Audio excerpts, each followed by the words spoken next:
I employ our current volunteers to be incredibly active in the training process. So after engaging in the conversation with a potential volunteer, like I said, sharing my heart, the vision for the ministry, and getting to know a little bit about what they might be interested in, I ask them and our current volunteers to sit down.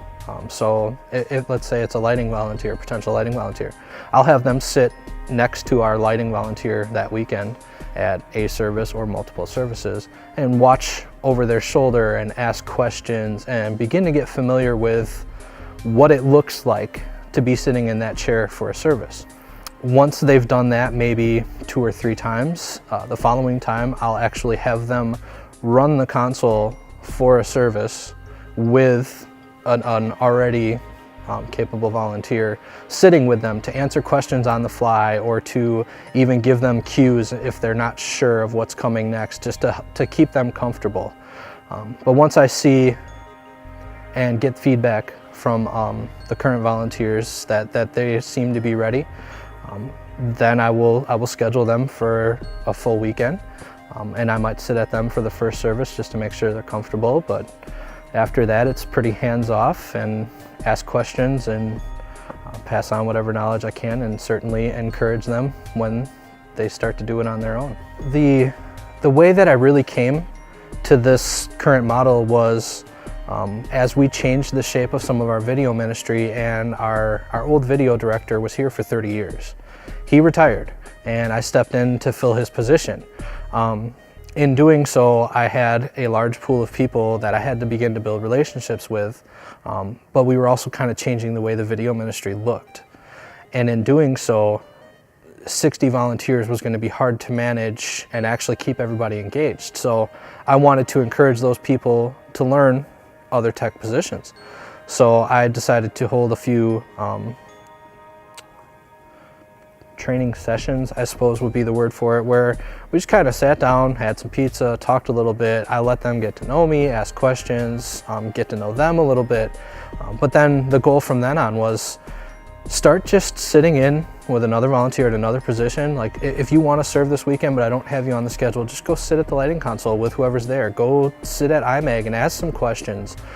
Come follow me around if you want. You know, whatever might have your interest. I want to keep people engaged, and so in that I found that casual coercion to just sit with somebody else was really rather effective.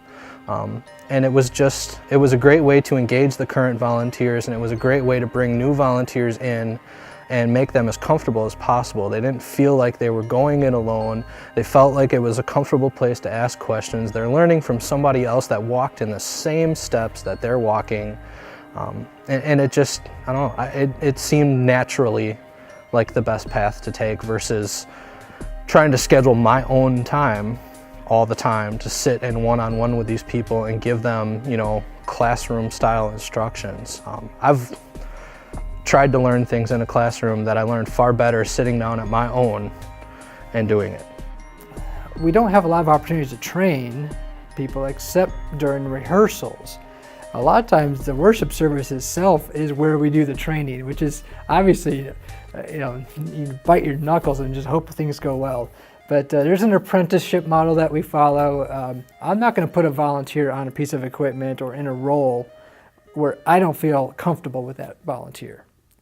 And I'm not going to ask a volunteer to serve until they're comfortable as well. And so when everybody's comfortable, then it's usually rock solid that they're doing fine and they can fly solo in their responsibility. A lot of times when a person comes forward to serve in media services, I offer them a tour and say, hey, this is what we do, this is this guy, here's this gal, and this is what we're doing here, and all the positions, and which one do you think is awesome for you? And they'll usually gravitate towards one. A lot of people say, I don't care, just give me whatever. And then I'll point them into a position. And then I'll say, hey, why don't you observe one of my existing volunteers? And then they just do observation, and while they're observing, we're explaining the principles, what the shot's looking at, what it should sound like, all these different things, how to read the documentations and the cue sheets of the service. They're also given written instructions on how to operate the equipment, and that's very important. And usually they go home with that, and so they can study and watch YouTube videos about their skills later. Then during rehearsals, we'll allow them to do, like for example, a song or whatnot, while their mentor is watching them. Eventually, that more and more in those two positions switch, and we're watching them, but really hands off until we feel that they've got it and they can fly solo. So that's kind of how we do it. I wish we could have a band come in and we can have a rehearsal that's not related to the worship service, but that's usually not the case. There's not time for it. We just we train on the fly. The way we train people here is that when you're hired, we have you shadow another employee for a while until you are comfortable or until we feel that you can run the event on your own. This actual practice has been a different training session. I'm trying to set up more training sessions at least once a month so that we can all learn new things, because not only do technicians learn, but I learn from them. So this setup it's 4 technicians that have come in for the day and learned about lighting and how to use the camera and how to set up for an interview. Earlier we did training in the chapel where they learned how to use the soundboard and had a very detailed session on the equipment in the chapel and how to run live sound. Here at Willow Crystal Lake, we do things slightly different than a lot of the other campuses. We do what's called training nights.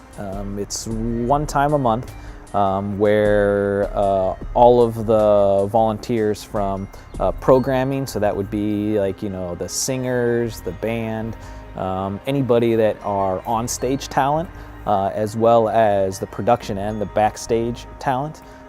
We all get together as a community and usually have an opportunity to worship together. It's very, very low key. It doesn't take a lot of effort. And and then from there we'll break off into different groups. If, for instance, the worship team may get together and do harmony melody parts, how to hear those, how to train yourself better. We'll usually break off in production and do some tips and tricks of camera operation or lighting design or shading, or even just as simple as a graphics operator. A lot of times they don't get to connect because they don't serve at the same time, and so to be able to have the community aspect is significantly important, as well as being able to say, well, hey, how do you do this and how do you do that? What are things that you do that you enjoy? Or, wow, I never thought of that, I want to try that. So we do those once a month, and we've seen a great community built, not just from the production, but also from programming as a community, and one team doing and trying to reach the same goal. That's usually the best way that we have found is working. It wasn't an original idea that we came up with. Hillsong actually does this on a regular basis as well, and that's kind of where we got our vision from. One of the best nights for me of the week is on Thursday nights. We have what we call team night, and if I could give you one thing to take away from this that I would implement, it would be this. As what we call creative team, which would be musicians, singers, production, writers, coffee baristas, dancers, anyone that would think they're creative and core of the team, just comes out and we have a service together. It's usually pretty outside the box, and we just try new things, and we may move the stage a little bit, we may put up a backdrop, different things like that. We get to try whatever we like, really, and that's been one of the awesome training grounds as well, for band, for production, for anyone really, because we're trying new things, so we're expanding people's way of thinking, really. It's not just coming in and doing another service, it's coming in and doing something different, which is always challenging in itself. And it's really cool because since our whole team is there, we usually have a couple senior operators around with a more junior operator. So the junior person will be doing it, but the senior people will be helping them out and giving them advice and stuff like that. And it's really cool because we get to just hang out and dig into like God's word together. We get to worship together.